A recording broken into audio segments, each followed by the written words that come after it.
आज है 25 जनवरी 2025 दिन शनिवार। Welcome back to clean news UP. चलिए देखते हैं उत्तर प्रदेश की 25 फटाफट बड़ी खबरों को। सीएम योगी बोले, हर साल पैदा करेंगे 1 लाख बिजनेसमैन, बिना ब्याज के देंगे लोन। उत्तर प्रदेश की गौरवशाली यात्रा और उपलब्धियों को समर्पित उत्तर प्रदेश दिवस का भव्य शुभारंभ लखनऊ के अवध शिल्पग्राम में हुआ। उपराष्ट्रपति के कर कमलों से मुख्यमंत्री युवा उद्यमी विकास अभियान का शुभारंभ हो रहा है।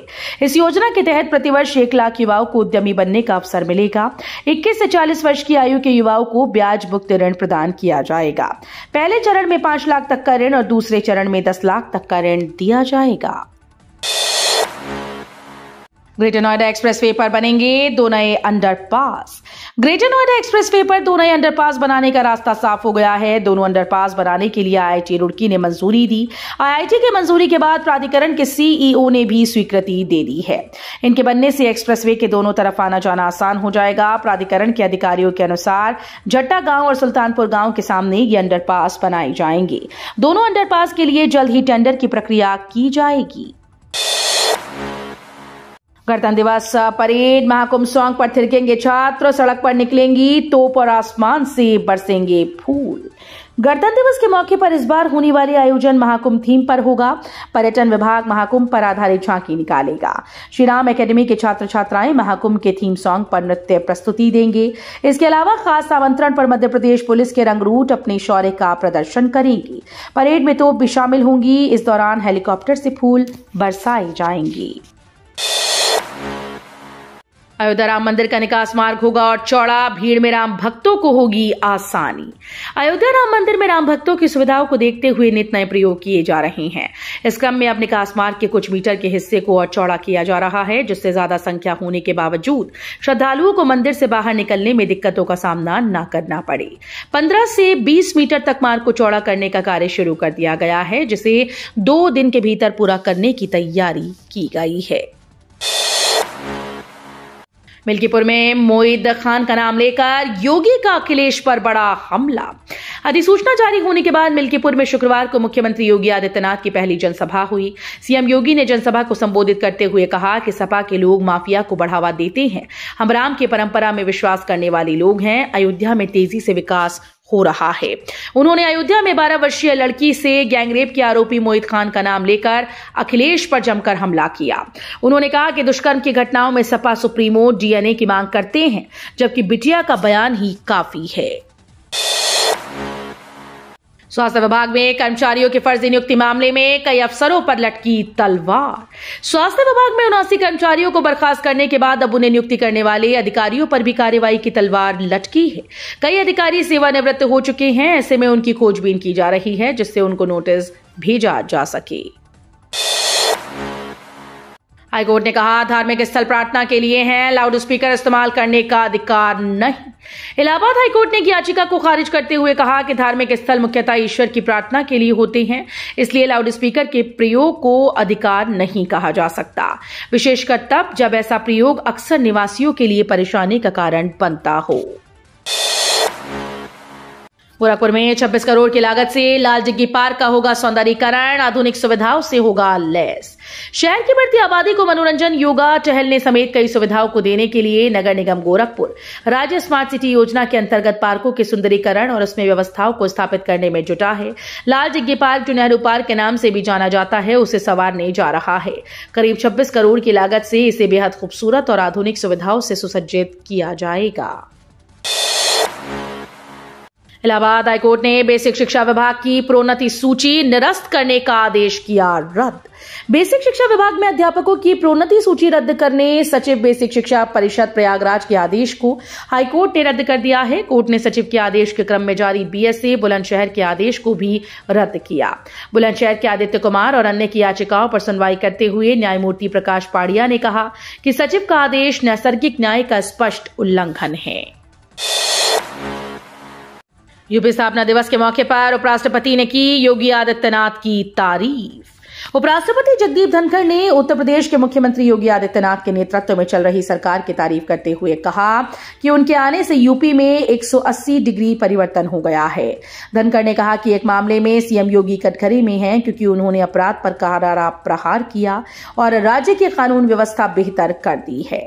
उपराष्ट्रपति ने कहा कि यूपी के लोगों को अब विकास का चस्का लग गया है। मौनी अमावस्या पर रेलवे चलाएगा 184 स्पेशल ट्रेन।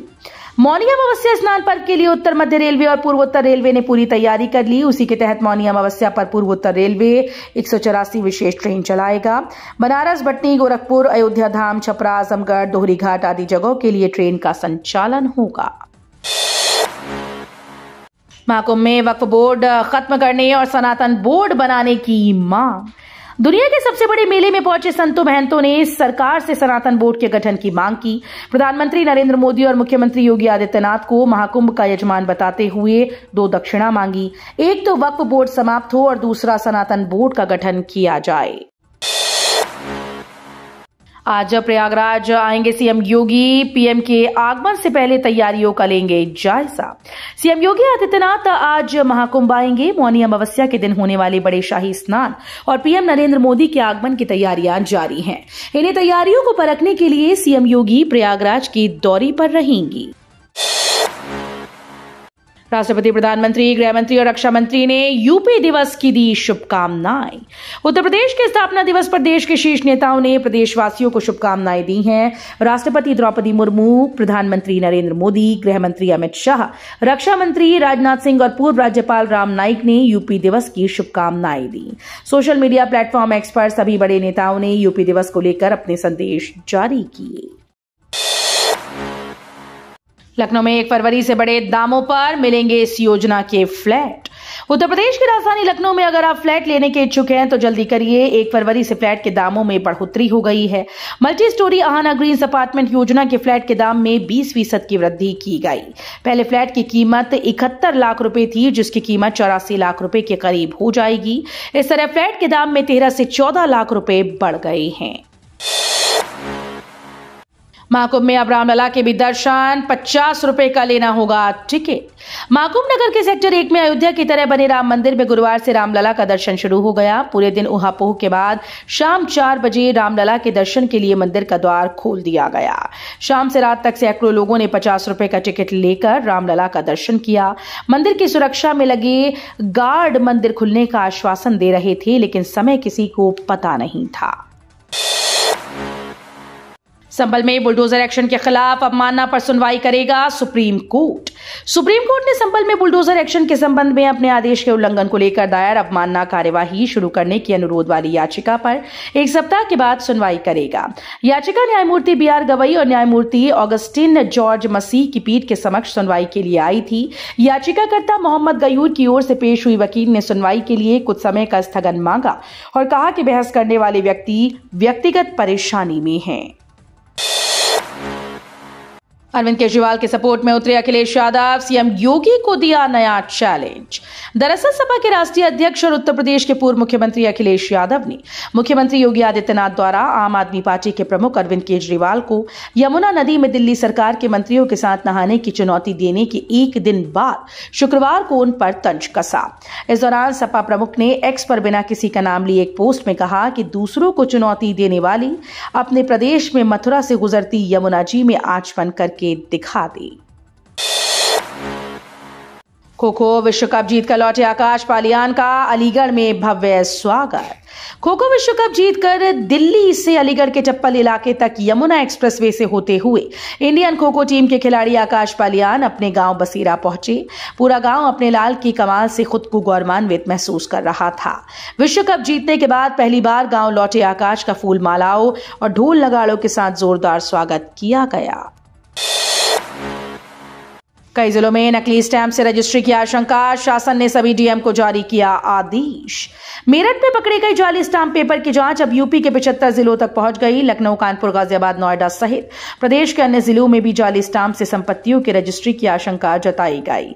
प्रमुख सचिव स्टाम्प और रजिस्ट्रेशन लीना जौहरी के निर्देश के बाद अब वित्त विभाग ने प्रदेश के सभी जिलाधिकारियों को आदेश जारी कर दिया है। लखनऊ में 1000 करोड़ रुपए से एआई हब बनाएगी सिफी। विश्व आर्थिक मंच पर यूपी को मिले कई प्रस्ताव।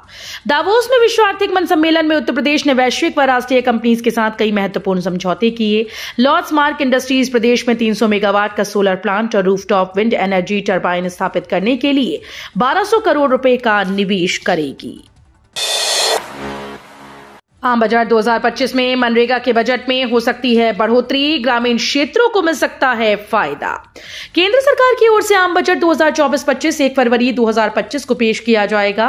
केंद्रीय वित्त मंत्री निर्मला सीतारमण इस आम बजट को पेश करेंगी। ये उनके कार्यकाल का 8वां बजट होगा। इस बजट से देश के क्षेत्रों से जुड़े लोगों को काफी उम्मीदें हैं।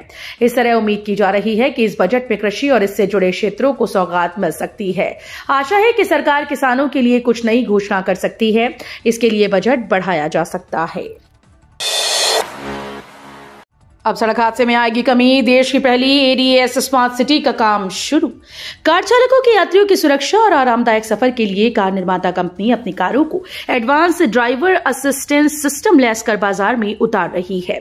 इस सिस्टम को इसलिए विकसित किया गया है कि यदि किसी चालक वाहन चलाते समय भूलवश और आसपास की दुर्घटना संभावित चीज पर नजर न जाए तो ऐसे समय पर यह सिस्टम अलर्ट कर देगा। अब तक इस सिस्टम के सत्यापन व प्रमाणीकरण की निर्भरता जर्मनी, दक्षिण कोरिया, यूनाइटेड किंगडम पर निर्भर है। पीएम मोदी की तरह महाकुंभ में साधु संत भी करेंगे मन की बात। रेडियो पर प्रधानमंत्री नरेंद्र मोदी के चर्चित कार्यक्रम मन की बात की तर्ज पर प्रयागराज महाकुंभ में साधु कहे मन की बात कार्यक्रम का आयोजन किया जाएगा, जिसमें साधु संत सनातन धर्म के प्रमुख विषयों सहित विभिन्न मुद्दों पर अपनी बात रखेंगे। कार्यक्रम के प्रवक्ता श्री पंच दशनाम आवाहन अखाड़े के महामंडलेश्वर स्वामी प्रकाशानंद ने बताया कि महाकुंभ के सेक्टर 20 में हरिधाम सनातन सेवा ट्रस्ट में आज दोपहर 2 बजे इस कार्यक्रम का आयोजन किया जाएगा। देश भर में 1 रुपए प्रति लीटर सस्ता हुआ अमूल दूध। अमूल ने देश भर में दूध की कीमत में 1 रुपए की कटौती की है। कंपनी ने अमूल गोल्ड, अमूल ताजा और टी स्पेशल दूध का रेट घटाया। बता दें कि कंपनी लंबे समय से दूध के दामों में वृद्धि कर रही थी, लेकिन अब जाकर ग्राहकों को राहत मिली। इससे दूसरी कंपनीज पर भी दूध के दाम घटाने का दबाव बनेगा। तो ये थी आज की 25 फटाफट बड़ी खबरें। अगर आपको न्यूज पसंद आई हो तो वीडियो को लाइक और शेयर जरूर करें। धन्यवाद।